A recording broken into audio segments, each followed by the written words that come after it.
Saya dulu pesakit kecil manis selama 13 tahun. Makan ubat pun 13 tahun.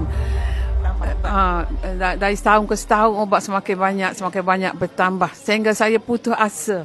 Saya niat nak berhenti dah rawatan hospital. Sampai berapa? 20 ke atas. Kerana tak turunlah doktor tambah ubat dari 1 jenis, 2 jenis sampai ke 5 jenis.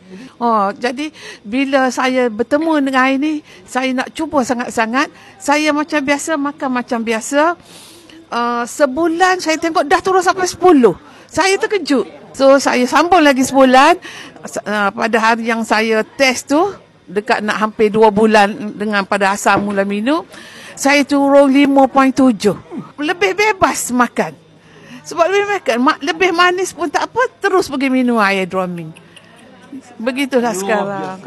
Tak pernah letih, tak pernah penat. Biasakan kecil manis penat.